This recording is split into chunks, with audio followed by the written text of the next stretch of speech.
Alors, les principales différences de perception entre hommes et femmes sont assez nombreuses, contrairement à ce que pensent quelques personnes qui ont une idéologie égalitaire. Il vient de paraître d'ailleurs un ouvrage aux États-Unis de 900 pages qui résume 22 000 études sur les différences hommes-femmes. C'est pour dire qu'il y a de quoi faire. Donc, si je les résume rapidement, il y a des différences dans le cerveau qui se fabriquent déjà in utero sous l'influence des hormones, donc de la mère et du fœtus. Donc, ces différences portent sur l'ensemble de nos 5 sens.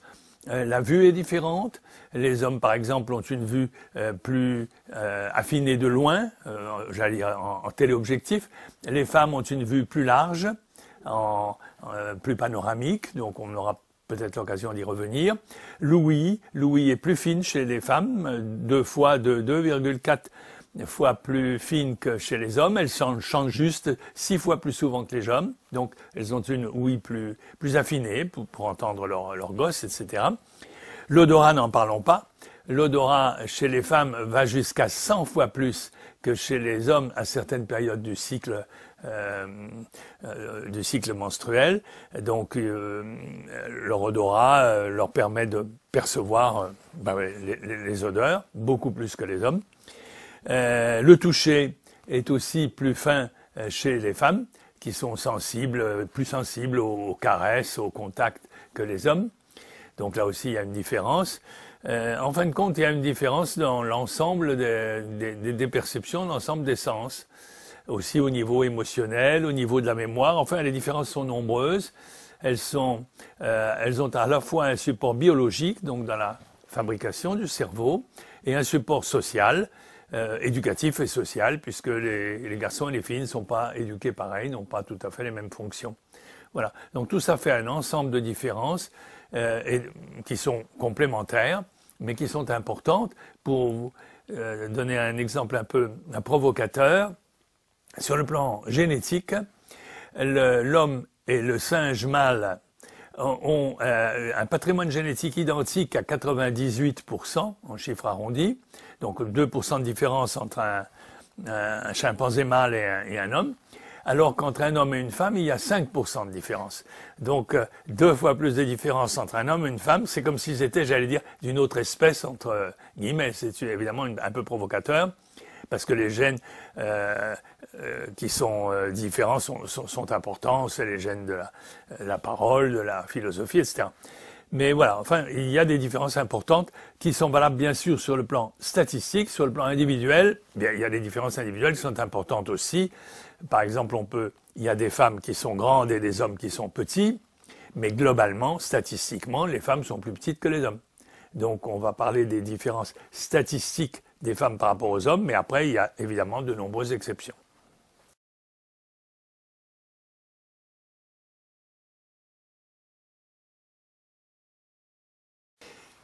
Donc les différences entre les hommes et les femmes sont à la fois de nature biologique, donc liées notamment aux hormones et liées d'ailleurs à la fabrication du cerveau in utero. Ce n'est pas simplement l'éducation sociale, mais dès la naissance et même avant la naissance, il y a une différence dans la fabrication du cerveau liée à des processus hormonaux et qui restent ensuite toute la vie. Ce qui fait que, par exemple, le choix des jeux et des jouets est différent. Par exemple, les petites filles, dès la naissance, sont attirées par les poupées. Pas que les petites filles. Ça n'est pas une éducation sociale comme beaucoup le pensent. C'est biologique. Par exemple, on trouve la même chose chez les animaux. Les animaux femelles sont attirés par les poupées et les peluches, alors que les animaux mâles sont attirés par le mouvement, par les petits trains et les voitures. Alors qu'ils n'ont eu aucune éducation. Donc ce n'est pas parce qu'on a distribué des jouets spécifiques ensuite aux enfants. Donc une bonne partie de notre personnalité, de l'ordre d'un tiers au moins, se fabrique in utero pendant la grossesse. Donc là, il y a une différence à la fois biologique et puis ensuite sociologique, naturellement. Par exemple, dans les métiers, on assiste depuis quelques années à une extension des activités de la femme qui embrasse de plus en plus souvent des métiers qui jusqu'alors étaient plutôt masculins, Je pense à la médecine. Il y a maintenant une majorité de femmes médecins, ce qui n'était pas le cas il y a 20 ans. Même la magistrature et d'autres métiers, il y a de plus en plus de femmes. En fait, la femme est plus prédisposée à tous les métiers relationnels dans lesquels il faut parler, écouter, parler, partager, alors que l'homme est plus prédisposé à des métiers plus intellectuels, plus abstraits, dans lesquels il y a une concurrence, une compétition. Voilà, donc ça c'est lié à la testostérone et aux oestrogènes. Donc la testostérone chez l'homme encourage tout ce qui est compétition, alors que chez la femme c'est la collaboration. Donc on va retrouver ça dans les métiers. Dans les métiers aussi, tout ce qui implique une perception du mouvement dans l'espace, notamment le mouvement à 3 dimensions, tout ce qui est mécanique, l'homme, les garçons, sont biologiquement beaucoup plus prédisposés que les filles. Les filles sont plus prédisposées à l'échange verbal.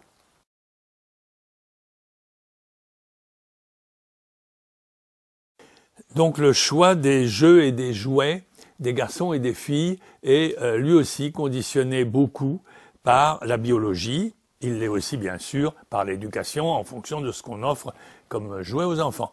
Mais dès la naissance, ça veut dire que c'est préparé in utero. Dès la naissance, il y a des différences, comme je viens de le dire. Les mâles sont attirés par tout ce qui bouge, le mouvement, donc c'est les voitures, les petits trains, enfin voilà, le mouvement.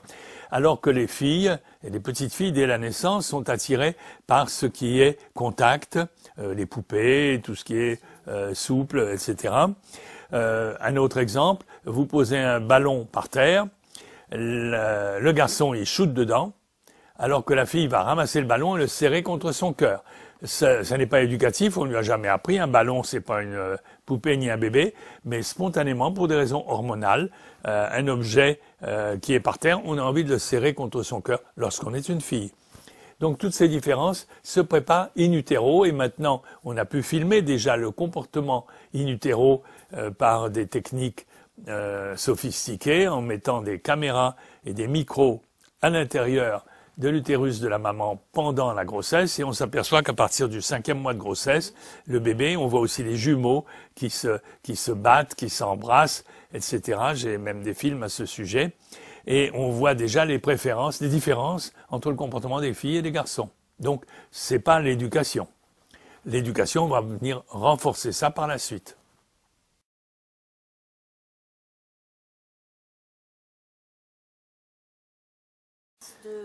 Cette mémoire émotionnelle s'explique à la fois, mais surtout, par des différences biologiques, donc liées à l'équilibre des neurotransmetteurs et des hormones, et elle est ensuite encouragée aussi par l'éducation sociale.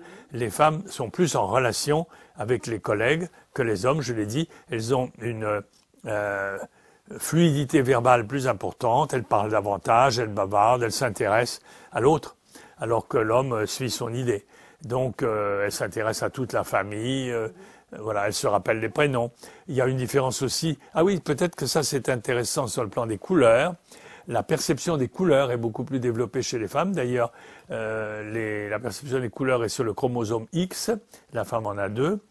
Elle perçoit mieux les nuances des couleurs.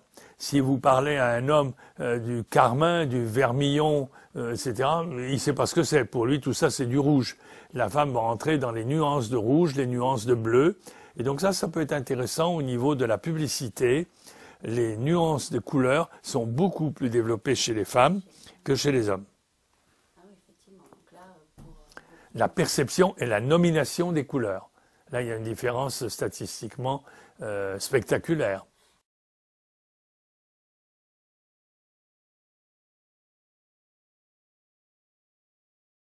Cette différence de perception des couleurs, elle est liée à la biologie, c'est-à-dire qu'il y a une perception visuelle qui est beaucoup plus nette. L'homme perçoit du rouge, du bleu, du vert de manière globale. Il n'entre pas dans les détails, il ne sait même pas comment ça s'appelle. Alors qu'une femme peut nommer 5 ou 6 variantes de bleu, de rouge ou de vert. Et ça reste très abstrait pour les hommes. Donc c'est lié à des perceptions visuelles, biologiques. Et ensuite, bien sûr, on a mis des mots dessus. Et dans la culture, eh bien, les femmes parlent de l'émeraude, d'un vert émeraude, d'un bleu, je sais pas, topaz. Je sais pas ce que c'est le topaz, c'est un bleu. C'est un bleu très clair. Bah, vous voyez, bah, je sais pas ce que c'est, pourtant, je m'intéresse à tout ça. Quand on me dit topaze, moi, ça me dit rien du tout.